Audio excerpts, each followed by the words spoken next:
When I first started PvP, I tried Curved Greatswords a few times, then quickly forgot about them. And I'm guessing that's true for a lot of people, as every swing just feels so slow and telegraphed. Due to their unpopularity and lack of exposure, it took me a while to realize that Curved Greatswords are actually really strong. It can do a lot of things better than other heavy weapons. Today we're covering two major archetypes in the Curved Greatsword family, the Dismounter and the Omen Cleaver. These weapons excel in up-close, face-to-face combat, where they apply a massive amount of pressure and damage. Enough that I was able to stand toe-to-toe with IGN builds several times. Despite their long range, Curved Greatswords are simply too slow to rely on spacing hits from a distance and backing off again. Instead, that range is great for roll catching your opponents as they try to get away, or for punishing mistakes as they approach. To apply that pressure, you'll rely on stringing together mix-ups to catch your opponent off guard, much like regular Greatswords. Unlike Greatswords, however, Curved Greatswords allow a light or heavy attack to be performed after an R1, 10 frames faster than a regular Greatsword. Simply put, this means that from an R1, including a jumping R1, the Curved Greatsword R2 comes out much faster than other weapons. That's pretty unique. Only a couple of other fast weapons, like thrusting swords, have this mix-up. Now let's get into the moveset. The R1 is very slow and telegraphed. It does, however, cover a very wide arc and, when two-handed, provides surprisingly good aerial coverage. It also gives enough hyper armor to tank anything that's not a great class weapon, which makes it excellent for trading, as it typically takes a quarter of their health. The primary purpose of the R1 is to provide a very wide and high priority zone of control around you, which forces your opponent into a dodge, which then gives you enough time to wind up another mix-up. Like any weapon, get into the habit of delaying your R1s. It also makes for an easy roll catch out of hit stun. Just take a quick step forward and start your swing very slightly before your opponent starts their roll.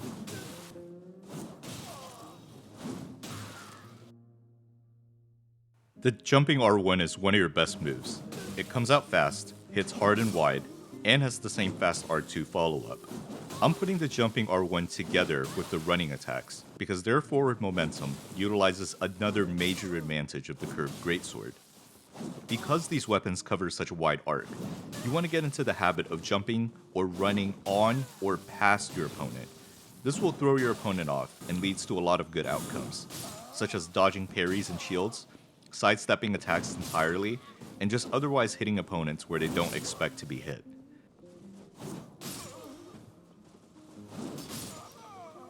Opponents are also just much more likely to panic roll if you run straight into their face.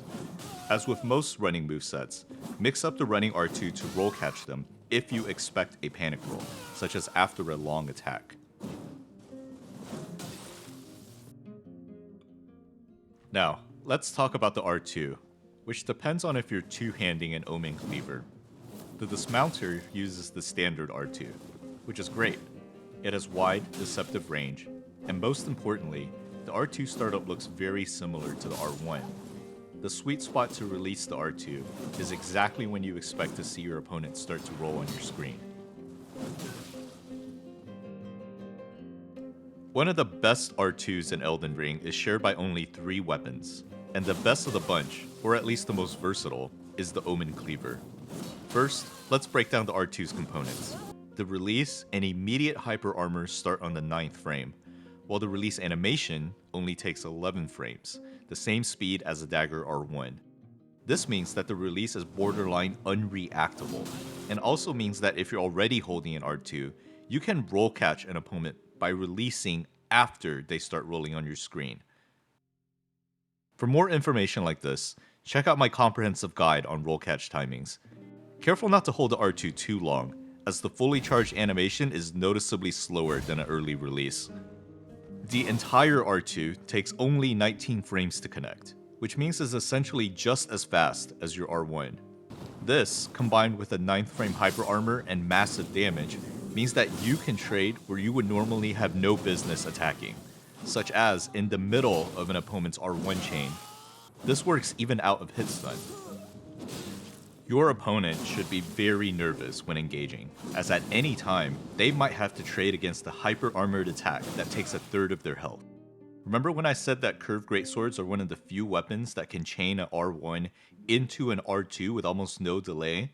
Yeah, this attack really can come out at any time. It makes you a beast at close combat that few other weapons can contend with.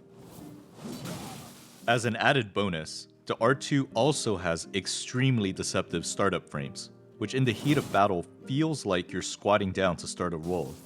To leverage this, use it when the opponent is expecting you to actually roll, such as out of another roll, or when they're expecting to punish an Ash of War.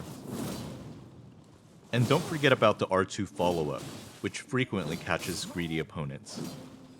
This unique R2 is deadly in close quarters, but there also lies its weakness. Even at point-blank range, your opponent can escape it simply by rolling directly backwards. Annoyingly enough, it also seems to have a deceptively bad anti-air hitbox. Oh well, every good move should have a counter, right FromSoft? Let's close on the moveset with a few other moves. The crouch R1 is a really popular option for roll catching. I usually just save it as a mix-up though, as it's not very fast and very telegraphed for a crouch attack. I also have a bad habit of not practicing the reverse backstep, which is really good on Curved Greatswords. Now let's talk about Ashes of War. Compared to other swords, the Curved Greatsword doesn't have as many options. First up is Sword Dance, which is the most popular option by far on Curved Greatswords. This one is really solid, especially on the Omen Cleaver, which lacks the delayed option for opponents that roll backwards. Landing both hits will take nearly half a health bar, and since the hits land 10 frames apart, you'll frequently land at least one hit. Sword Dance won't overshoot your opponent, and it has really good range and a funky hitbox that extends behind you. Another thing I love about this Ash of War is that its hyper armor persists all the way until the follow-up, which means the follow-up cannot be interrupted without a great class weapon, and can often catch greedy opponents off guard. I like Gravitas on the Dismounter, as it acts like the Omen Cleaver R2 and is best used as a trade. The Dismounter R2 also has more than enough range to catch opponents after the stagger. I don't like how this Ash of War sometimes doesn't combo into itself, and its hyper armor can still be broken by jumping great class weapons. Lion's Claw is the GOAT, really. You might say, What? That's super slow Ash of War that gets you backstabbed? That's only good for punishing super slow moves? well, you'd be wrong. Sometimes it's not even good for that. Let's look at what it is good for. Lion's Claw is best used in conjunction with high-pressure playstyles. Its sneaky first half, in the heat of battle, looks like you just whiffed the swing. A lot of opponents will instinctively try to punish, then find half their health is missing. Or, they might roll that hit out of hit stun, then realize something's not right. Half their health. That deceptive animation, combined with its frame 1 hyper armor, also allows you to do unexpected, crazy things like starting it in the middle of your opponent's R1 chain. Instead of dodging, just Lion's Claw instead. R1 incoming, half their health. Charging up at R2, half their health. Long Ash of War, well, you get the point. And Lion's Claw jumps too, so you might not even have to trade. But if they're the ones that jump, they're really screwed, as Lion's Claw will slap anything out of the air.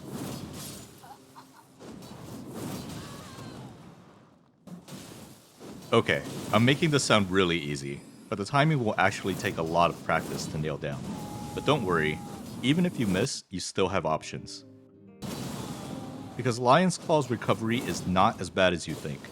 Without Quickstep, you actually have to time and position your dodge pretty well to backstab.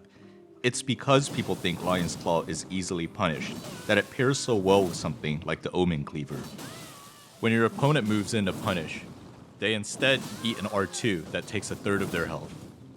Sometimes they'll even get stuck in the crit animation. I have so many clips of this I can't even show most of them, but trust me, it works really well.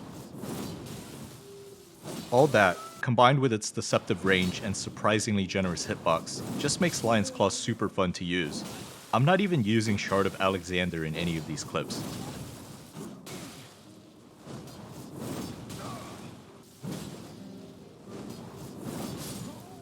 Due to its rarity, people often aren't sure of its timing, and its hyper armor allows for a lot of experimentation for plays that you just can't do with any other Ash of War. I hope you try it out.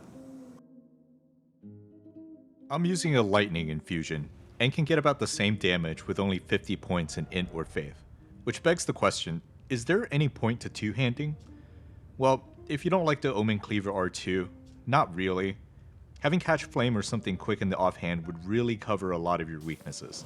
The two-handed R1 is better at aerial coverage, however. This weapon was built for trading, and all its moves are very resilient to aim punch, so heavy armor is highly recommended. Overall, the Curved Greatsword won't break the meta. However, I think it's definitely at least as good as anything from the Greatsword family. I use both, and the Curved Greatswords really do have a unique playstyle that's honestly a little more fun. Maybe you'll think so too. Until next time, I'll see you in the arena.